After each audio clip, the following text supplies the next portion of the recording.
Hello everyone, welcome to economics. आज इस सुनहरे मौसम में हमारे पास एक ऐसे इंसान हैं जो कि शिक्षा के मामले में बहुत अच्छे स्टूडेंट रहे हैं, बहुत अच्छे टीचर रहे हैं और अभी सेबी ग्रेड ए रिसर्च में उनका ऑल इंडिया रैंक 1 आया है। और उसके अलावा अगर आप बातें करें को करिकुलर एक्टिविटीज़ में भी वो काफ़ी एक्टिव रहे हैं। इसके साथ ही वो रिस्पॉन्सिबिलिटीज़ के सेंस में बात करें तो वाइस प्रेसिडेंट रहे हैं अपने डिपार्टमेंट के अंडर ग्रेड टाइम पे। साथ में उन्होंने स्टेट लेवल पे क्रिकेट भी खेला हुआ है। इनके अगर क्रिकेटिंग पार्टनर की बात करें तो आप ऋषभ पंत का नाम जानते होंगे। मैं वेलकम करता हूं Abhimanyu Buddhraja. Hi Abhimanyu, welcome to economics. Thank you Akshay भाई, thank you. Congratulations for your success. Thank you so much. आप खुद से थोड़ा इंट्रोड्यूस कीजिए अपने बारे में, अपने हमारे व्यूअर्स को। Hello everyone, my name is Abhimanyu Buddhraja. As far as schooling is concerned, मैंने CRPF से करी थी schooling. Then I did my under graduation from Shri Venkateswara college where I secured second rank. Then I did my masters from Delhi school of economics 2018 to 2020 batch. उसके बाद I started preparing for different exams. तो उसी process में आई cleared GRF twice. उसके बाद एक as a teaching मेरा एक एज अ बैकअप बन गया विच आई रियली इन्जॉयड डूइंग।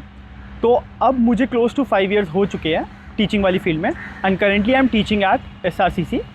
उससे पहले I was a professional cricketer. मैं क्लोज टू 18 years तक प्रोफेशनल क्रिकेट भी खेला हूँ एंड ये जर्नी रही है। काफ़ी इंटरव्यूज़ दिए हैं मैंने। RBI ग्रेड बी के, ग्रेड बी DPR के मैंने 2 इंटरव्यूज़ दे चुका हूँ। नाफिड के 2 इंटरव्यूज़ दे चुका हूँ and SEBI was my first attempt and with the proper guidance and everything I am able to clear it in the first attempt. Start करते हैं। अभिमन्यु, आपका क्रिकेटिंग करियर काफ़ी अच्छा रहा, फिर भी आपने श्री वेंकटेश्वर कॉलेज और ये भी दिल्ली यूनिवर्सिटी की सबसे प्रेस्टिजियस सब्जेक्ट इकोनॉमिक्स, ये आपने कैसे डिसाइड किया? इसके पीछे क्या लॉजिक रहा है? अक्षय भाई, द थिंग इज़, मेरे को ना घर वालों ने पहले ही बोल दिया था कि अगर मार्क्स आएंगे तभी तुम्हें क्रिकेट खेलने देंगे। तो ये क्राइटेरिया था कि मार्क्स जब तक ला रहे हो तब तक क्रिकेट चलेगा। बट इकोनॉमिक्स में मेरा स्कूल टाइम से, स्कूल की टीचर थी मेरी एक मीनाक्षी मैम, सिर्फ उनकी वजह से इंटरेस्ट ऐसा डेवलप हुआ कि मुझे बहुत इंटरेस्टिंग लगता रहा। और तुम्हें आपको तो ये पता ही है कि 3rd सेमेस्टर का अगर इकोनॉमिक्स पसंद आ गया तो फिर मास्टर्स के लिए ही बने हो। थैंक्स टू मीनाक्षी मैम, जिन्होंने एक बहुत अच्छे होनहार स्टूडेंट को जगाया और अब ये देश की सेवा करेंगे। इसके पहले इन्होंने 5 साल एजुकेशन डिपार्टमेंट में दिया है। दिल्ली यूनिवर्सिटी के बहुत सारे कॉलेजेस में पढ़ाए हैं। मैं जैसे नाम बताऊं तो इन्होंने हिंदू कॉलेज में पढ़ाया है, Shri Ram college of commerce में पढ़ाया है, शिवाजी कॉलेज में पढ़ाया है, श्री गुरु Govind Singh college of commerce में पढ़ाया है और गार्गी कॉलेज में ही पढ़ाया इन्होंने। इसके अलावा 2-3 कॉलेजेस के मैं नाम शायद नहीं याद कर पा रहा हूँ। इसके अलावा भी इन्होंने इकॉन प्रोफेसर नाम के यूट्यूब चैनल से काफ़ी स्टूडेंट्स को फ्री में पढ़ाया है। उसके साथ में अभी इनके काफ़ी स्टूडेंट्स हैं जो इनको ये गाइड करते आ रहे हैं। एक तरह से हमारी जो बॉन्डिंग है वो काफ़ी फ्रेंडली रहा है। We are not like teachers and students, we are like friends. हमारे बीच में काफ़ी डिस्कशन रहा है, काफ़ी जर्नी हमारी कॉमन रही है। हमारी जो भी स्ट्रेटजी होती थी, we try to crack the exam as per the different strategies, और कैसे स्टूडेंट्स के लिए ईज़ आउट करेंगे, कैसे खुद की जर्नी को ईज़ आउट करेंगे, इस पे हमारा फोकस था। और क्या क्या मार्केट डायनामिक्स चेंज हो रहे हैं, कैसे हमारे स्टूडेंट्स को बेस्ट गाइडेंस मिल सकता है, इन सारी चीज़ों पे काफ़ी डिस्कशन रही है। ये डिस्कशन एक तरह से फ्रेंडली टॉक होने वाला है। आप जुड़े रहिए।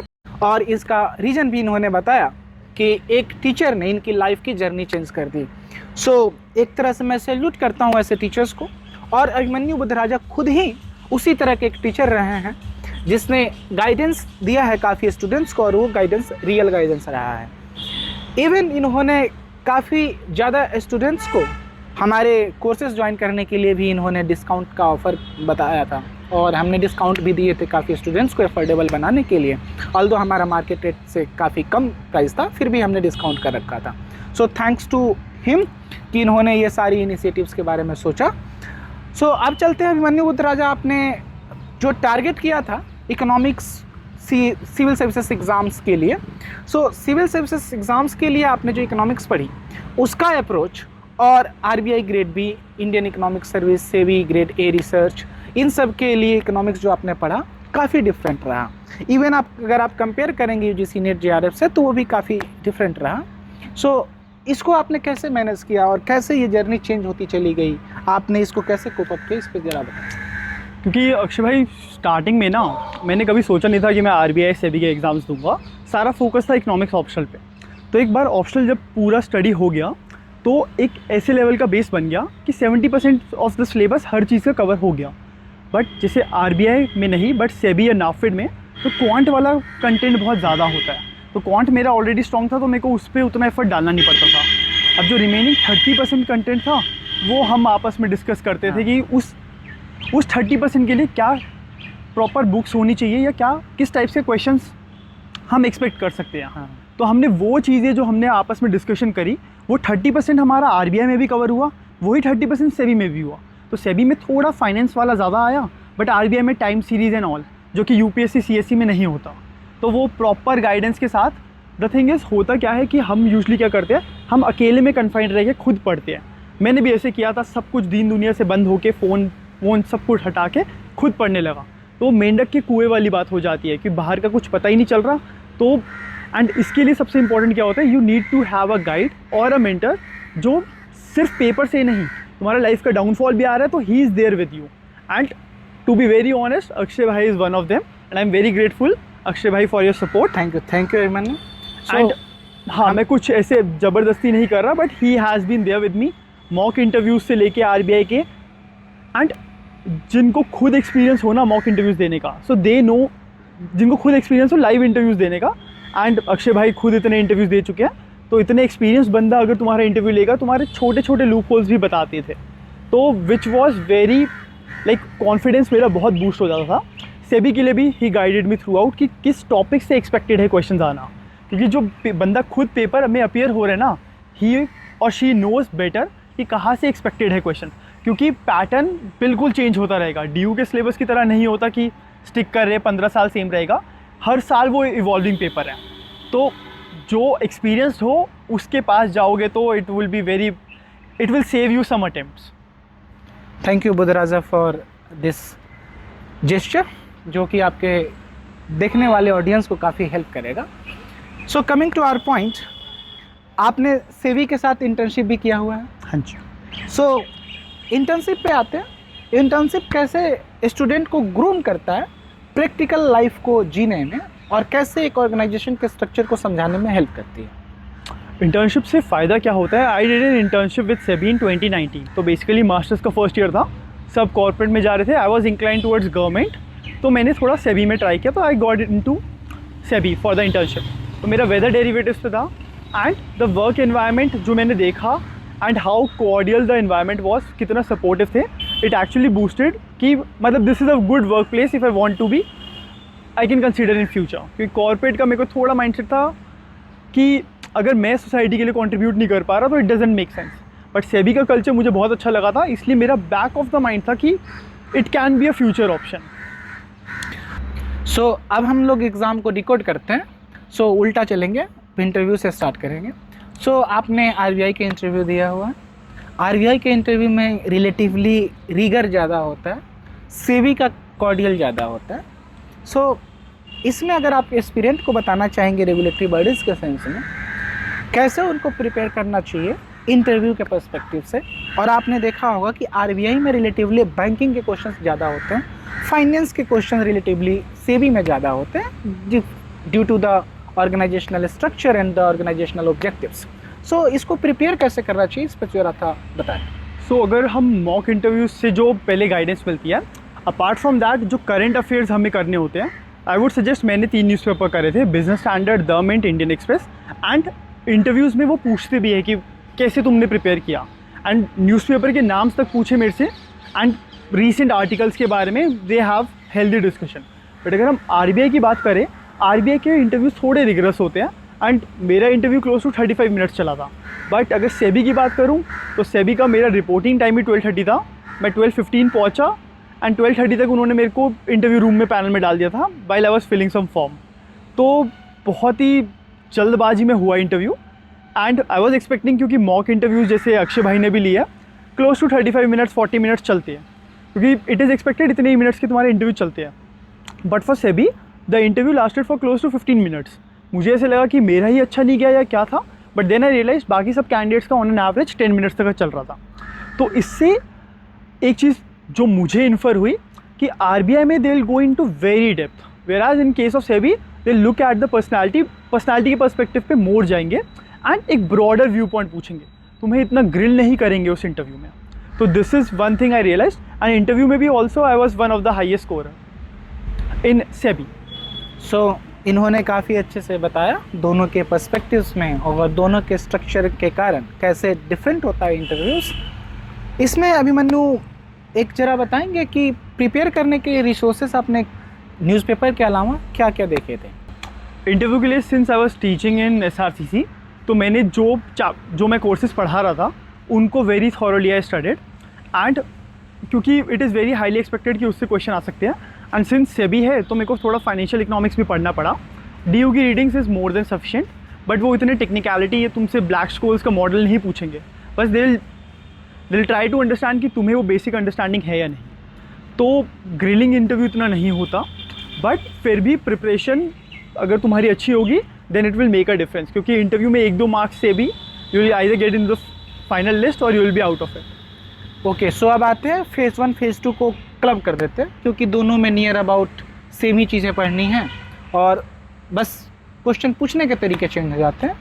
सो उसके लिए रिसोर्सेज जो स्टैंडर्ड रिसोर्सेज यूज़ किए जाते हैं UPSC IAS में, RBI ग्रेड B DEPR में, इसके अलावा कुछ और है या सिर्फ यही है?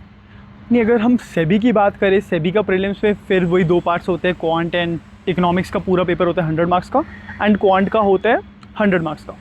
तो उस क्वांट के 100 में से 30 चाहिए होते हैं और सेबी में 100 में से 40 चाहिए होते हैं. 200 का कलेक्टिव मिला के हमें 80 मार्क्स चाहिए होते हैं, एंड तब सब क्वालिफाई हो जाते हैं. It is a qualifying paper और उसके मार्क्स नहीं जुड़ते. फिर से पेपर को बता दो, क्योंकि से ओके, सो सेबी का जो फेज़ 1 का पेपर है ना, उसमें 2 पार्ट्स में पेपर डिस्ट्रीब्यूटेड है. पहला उसमें इकोनॉमिक्स ओरिएंटेड पूरा, सेकंड क्वांट वाला. एंड क्वांट में quant and English, general studies भी. And general studies was so random कि 20 क्वेश्चन में से 20 तुम 2-3 भी नहीं अटैम्प्ट हो पा रहे थे. तो क्वांट में we are suppose to score 30 out of 100 minimum, and eco में 40 आउट ऑफ 100, एंड कलेक्टिव 200 में से 80 चाहिए होता है. एंड सिंस क्योंकि RBI DEPR के मैं 2 इंटरव्यूज़ दे चुका था और मेरा फेज़ 1 में भी स्कोर अच्छा था थैंक्स टू अक्षय भाई की टेस्ट सीरीज़, उससे क्या हुआ, मेरा सेबी में इको में ही 80 स्कोर क्रॉस कर गया था, एंड क्वांट में क्लोज टू 40, तो मैं बहुत अच्छे मार्जिन में क्लियर कर गया था. अब ऑब्जेक्टिव के लिए टेस्ट सीरीज़ काम आ गई थी, बट जब सब्जेक्टिव की बात होती है ना, तो लास्ट ईयर मेरे कुछ फ्रेंड्स मेंस लिख चुके थे सेबी का, तो उन्होंने मुझे पिन पॉइंट करके टॉपिक्स बताए, एंड वो मैंने रैंडमली यूट्यूब पे देखा तो उस पर ज़्यादा फोकस कर दिया. जैसे arbitrage pricing theory, CAPM model and Black-Scholes model, और 3-4 मॉडल और थे, call put parity and everything. तो फाइनेंस वाला यहाँ से कवर हो गया, क्योंकि यहाँ पे भी ना पेपर ऐसा है कि रिलेटिव बेसिस पे चलेगा, तो तुम्हें एज बनाने के लिए कुछ एक्स्ट्रा करना पड़ेगा. तो बाकी सारे सोर्सेज RBI वाले ही चल रहे थे. स्टैंडर्ड बुक लिस्ट होती है, वो अक्षय भाई ऑलरेडी तुम्हें काफ़ी वीडियोस में बता ही चुके होंगे. बस थोड़ा सा एक्स्ट्रा फाइनेंस के लिए कुछ स्पेसिफिक मॉडल्स करने पड़ जाते ताकि रिलेटिव एज मिल जाए. थैंक यू अभिमन्यु इन सारी चीज़ों को अच्छे से बताने के लिए. सो ज़रा आप ये बताएं, टीचिंग करियर आपको पर्सनालिटी के साथ साथ इंटरव्यू में आपने हाईएस्ट स्कोर किया, उसके लिए कैसे इसने एज दिया आपको? So how teaching boosts your personality? To be very honest, अगर इफ़ यू आर टीचिंग, तो सोचो दूसरा कैंडिडेट उस कॉलेज से पढ़ के आ रहा है और तुम उस कॉलेज में पढ़ा रहे थे, तो it leaves a very good impression on the panel, and they would expect कि हम डिफ़िकल्ट क्वेश्चन भी पूछेंगे तो you are suppose to answer that. तो उनका स्टैंडर्ड उस हिसाब से सेट होगा. So accordingly they will ask good questions, and if you are able to answer them well, you will be able to score very nicely in the interviews. Okay, so आपने top colleges से graduation किया, Shri Venkateswara college, आपने top college से masters किया Delhi school of economics, जो कि काफ़ी viewers का ड्रीम कॉलेज होगा या उन्होंने सोचा होगा इसमें आने का. सो इनका एज क्या होता है जो टॉप इंस्टीट्यूशन से कोई बच्चा पढ़ता है? सो उसके लिए कैसे ये कॉन्फिडेंस को बूस्ट करता है, कैसे उनको प्रिपरेशन में हेल्प करता है, ज़रा इस पर बताएं. फर्स्टली, अगर टॉप कॉलेज से बच्चा पढ़ रखा है ना, तो द मोमेंट तुम इंटरव्यू जहाँ वेटिंग रूम में बैठोगे ना, एक वहाँ पे तुम्हें पूरा दिखेगा वो हाइप कितनी मच जाती है. वहाँ डिफरेंस वहीं से क्रिएट होने लग जाता है। तुम्हारा कॉन्फिडेंस बढ़ेगा, दूसरे का कॉन्फिडेंस ऊपर नीचे हो जाता है, बट अंदर पैनल पे भी ना बहुत अच्छा इंप्रेशन पड़ता है। उन्होंने मेरे से खुद पूछा था, are you from D school? तो डी स्कूल का नाम JNU हो गया, डी स्कूल हो गया, IGIDR हो गए, टॉप में रहोगे, ISI हो गया, तो काफ़ी एज मिलता है। वो बोलने की बात है कि नहीं मिलता, later on in the life you will realise इसका काफ़ी एज होता है। सो अगर आप अंडर ग्रेड के स्टूडेंट्स हैं तो याद रखिए यही 4 कॉलेजेस की टारगेट करनी है आपको। सो अभिमन्यु भी यही बात कहेंगे आपको। सो अभिमन्यु एक बात बताइए, करंट अफेयर्स को आप प्रिपेयर कर रहे होते हैं, उसमें फैक्ट्स होते हैं, एनालिटिकल होते हैं, उसको कैसे बैलेंस आउट करना चाहिए और कैसे उसको प्रिपेयर करना चाहिए, एडिटोरियल्स को कैसे टैकल करते हैं? सो द थिंग इज, सिर्फ तुम एडिटोरियल्स को फैक्चुअल डेटा याद करके वो नहीं होगा, क्योंकि इंटरव्यूज़ में ना दे प्रेफर कि तुम्हारी थिंकिंग क्या होगी। सपोज ईरान में वॉर चल रही है तो प्राइजेस बढ़ रहे हैं, इन सप्लाई साइड इम्पैक्ट पड़ा तो इनपुट का प्राइस बढ़ा, फिर उस इन्फ्लेशन को RBI कैसे हैंडल कर सकता है या नहीं। और ये क्वेश्चन है, this is like these current affairs are applicable to every other paper. तो तुम्हें ये सारी चीज़ें बिल्कुल, you should know how the economy is working right now, उसको सारा इंटरलिंकेजेस करोगे तब जाके वो बेनिफिशियल होता है। तुम एडिटोरियल पढ़ रहे हो, उसके नोट्स बना के and then try to think कि किस टाइप का क्वेश्चन आ सकता है, and this would be only possible जब तुम थोड़े मॉक्स दे दोगे या you will be very well prepared, ताकि तुम सारे इंटरलिंकेजेस होगी, मैक्रो की इंटरलिंकेजेस इंटरनेशनल ट्रेड से होगी, तब वो पॉसिबल है जब तुम्हारा बेस बहुत स्ट्रांग होगा। क्योंकि दे डोंट, वहाँ पे DU का एग्जाम नहीं है कि वो रैंडम एक सिर्फ स्पेसिफिक क्वेश्चन पूछेंगे, they can go in any direction they want to. तो उस पर डिपेंड करता है कि तुम कितना अच्छे से प्रिपेयर्ड हो and how you are able to link things. So Abhimanyu, आप एक बात कर रहे थे कि आप कट कर अगर तैयारी करते हो सो ये आपके लिए नुकसान भी कर सकता है। आपका पीयर काफ़ी स्ट्रांग रहा है। टू से अगर मैं कोट करूं तो हमारे म्यूचुअल फ्रेंड नवीन जो रहे हैं, दिल्ली स्कूल ऑफ इकोनॉमिक्स में असिस्टेंट प्रोफेसर हैं। सो ये जो पीयर का फ़ायदा होता है वो कैसे वर्क करता है और कैसे आपको स्ट्रेस मैनेजमेंट में हेल्प करता है, इस पर ज़रा बताएं। पीयर लर्निंग से सबसे बढ़िया क्या होता है, फर्स्टली तुम्हें मेक श्योर करना है you have the same level of competition. मतलब अगर तुम किसी के साथ सेल्फ ग्रुप स्टडी भी करना चाह रहे हो, you need to make sure कि वो कंपटीशन लेवल वो भी उतना मोटिवेटेड हो। इससे क्या होगा, जिस दिन तुम्हारा मन भी नहीं कर रहा ना, दैट वुड मेक श्योर कि you also push yourself. And Indian eco का अगर इकोनॉमिक सर्वे मुझे पढ़ना है, मेरा पीयर मुझे पता है उतना ही कॉम्पिटिटिव है, आधा मैं पढ़ूंगा उसके नोट्स में बनाऊंगा, आधा वो पढ़ेगा नोट्स बनाएंगे, एंड हम फिर आपस में भी मॉक्स लेंगे। ऐसे मेरे काफ़ी दोस्त रहे जिनमें मैंने आपस में मॉक्स इतने लिए कि इतने मॉक्स इंटरव्यू हो गए कि हम इंटरव्यू के लिए ना, जो फाइनल इंटरव्यू था, हम बिल्कुल भी स्ट्रेस्ड आउट नहीं थे, क्योंकि हमें 30-40 मॉक्स और प्रॉपर ग्रिलिंग के साथ। ऐसे अक्षय भाई ने भी ऐसे इंटरव्यू लिए कि तुम्हें बिल्कुल रियल लाइफ ऐसा एक्सपीरियंस होगा कि प्रॉपर ग्रिलिंग हो रही है, तो उससे ही तुम्हारा कॉन्फिडेंस शुरू में बढ़ने लग जाएगा। अगर तुम्हें लगेगा कि you are prepared for the interview या 100% प्रिपेयर्ड नहीं हो, नहीं देना, ऐसा कभी कुछ नहीं होता। 100% कोई कुछ प्रिपेयर नहीं होता, वो बस रिलेटिव टर्म्स पे चलता है सब कुछ। सो आपने टीचिंग किया है, काफ़ी अच्छे अच्छे कॉलेजेस में भी पढ़ा है आपने, और मल्टीपल डाइवर्स कॉलेजेस में भी आपने पढ़ा है, even ranging from girls college to coed colleges. So आपको एक तरह से सारे सराउंडिंग का भी पता है, off campus, north campus colleges, top colleges, medium colleges and so on. So आपको जो स्टैंडर्ड ऑफ क्वेश्चंस पूछे जाते थे वो लगभग आपको काफ़ी डाइवर्स मिले। सो ये स्टूडेंट्स का क्वेश्चंस पूछने का तरीका कैसे एक टीचर को हेल्प आउट करता है? अक्षय भाई, फर्स्टली जब हम खुद पढ़ते किसी पेपर के लिए तो हमें जो वीकनेस लगती है हम वो छोड़ जाते कि चलो ठीक है बाकी सारा स्ट्रॉन्ग कर लेके। बट अगर हम क्लास में कुछ पढ़ा रहे हैं तो we need to make sure कि 50 बच्चों की क्लास है, कोई बच्चा कुछ भी डाउट पूछ सकता है, and we are prepared in every sense. तो उस चक्कर में हमारी इतनी होलिस्टिक लर्निंग हो जाती है, स्टूडेंट से क्वेश्चंस लेके भी हमें पता चलता है कि क्या what the examiner can actually ask the questions. तो उससे हमें काफ़ी एक आइडिया लग जाता है। एंड डिफरेंट कोर्सेज के स्टूडेंट पूछते हैं डिफरेंट सब्जेक्ट्स के, तो इससे क्या होता है, you tend to be more updated throughout. एक और बात बताएं, फैमिली का रोल किस हद तक सपोर्टिव होना ज़रूरी है और उनका स्ट्रिक्ट होना कब रिक्वायर्ड होता है? फैमिली तो बहुत क्रूशल रोल प्ले करती है। इतने एग्ज़ाम्स दे दिए, अगर फैमिली तब भी कुछ नहीं बोल रही तब भी दे आर सपोर्टिंग।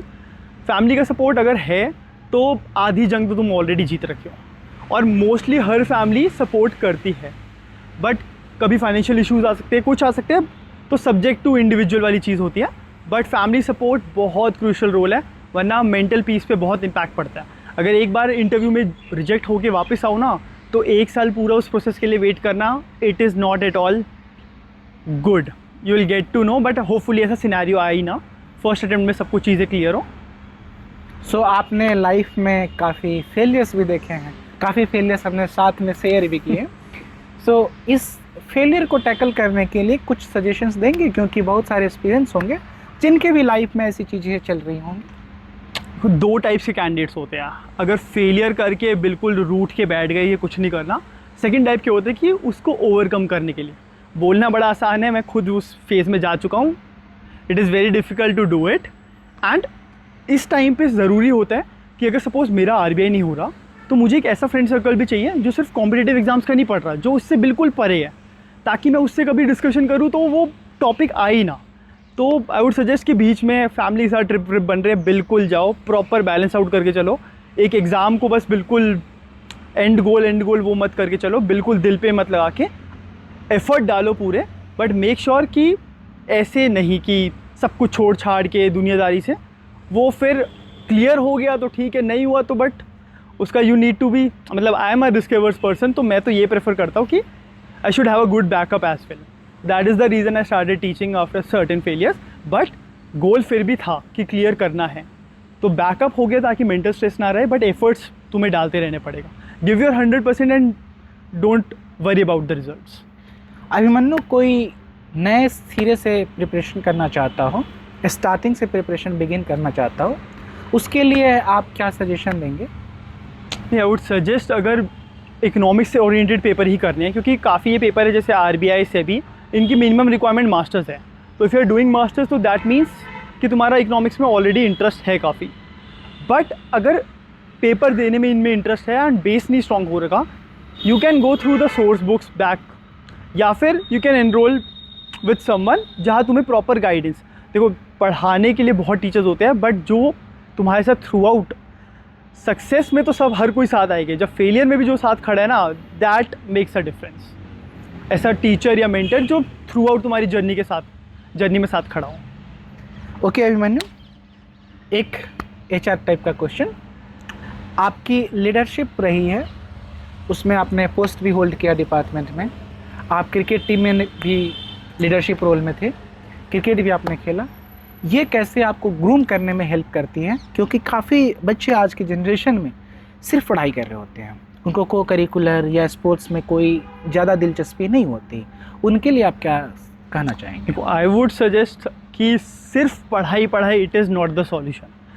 पढ़ो, बिल्कुल पढ़ो, अच्छी बात है, बट एक बैलेंस आउट लाइफ बनानी पड़ेगी, क्योंकि ये जो अगले 5-10 साल है ना, these are the years you will enjoy, and अगले 40 साल बाद भी तुम यही वाले ईयर्स याद रखोगे। मैं अपने स्टूडेंट्स को भी बोलता हूँ, फेस्ट पे जाओ, जितने मर्जी फेस्ट पे जाओ, 6 इंटर्नशिप मत करो 3 साल में, उतना कुछ 2 करो, just get an idea. Job सबकी लग जाती है, बट इट्स जस्ट कि तुम कहाँ और कब कितना सीरियसली एफर्ट डालते हो। ओके अभिमन्यु, आप नए एक्सपीरियंस को क्या सजेशन देना चाहेंगे, और 2 लाइन आप अपने तरफ से कुछ कंक्लूडिंग रिमार्क्स देना चाहें तो? देखो, नए एस्पिरेंट्स को depending on which paper you are appearing for, क्योंकि मास्टर्स रिक्वायरमेंट या UPSC CSE बहुत सारे एग्जाम्स हैं। द थिंग इज़, कंपटीशन हर चीज़ में है।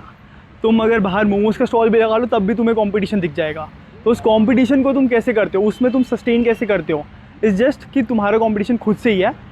ऐसा नहीं मैं बोलूँगा कि 16 घंटे में पढ़ के पेपर क्लियर किया, 6 से 8 घंटे थॉरो स्टडी, बट एक, क्योंकि रूल्स ऑफ 1/3 होता है कि 1/3 of the time you are very excited for your goal, अगर कोई लॉन्ग टर्म गोल है, 1/3 of the time you are feel like कि नहीं पढ़ना, and 1/3 time you are neutral. तो ये बैलेंस बना रहना चाहिए। इट्स नॉट लाइक कि तुम पूरा 1 महीना इतना पढ़ लिया, फिर अगले 2 महीना कुछ पढ़ नहीं रहे, या मैं एक दिन 16 घंटे पढ़ लिया अच्छे से, अगले दिन वापस 2 घंटे हो जाएगा, तो दैट इज़ नॉट प्रोडक्टिव। पढ़ो, 5-6 घंटे पढ़ो, but that should be productive enough. So यहाँ याद रखें डार्विन की theory, struggle for existence and survival of the fittest. So इसी के लिए आपको डेली कुछ ना कुछ एड ऑन करते जाना है। So Abhimanyu, thank you for interacting with us, thank you for guiding our experience. All the best for your responsibilities ahead, take care. So all the best guys.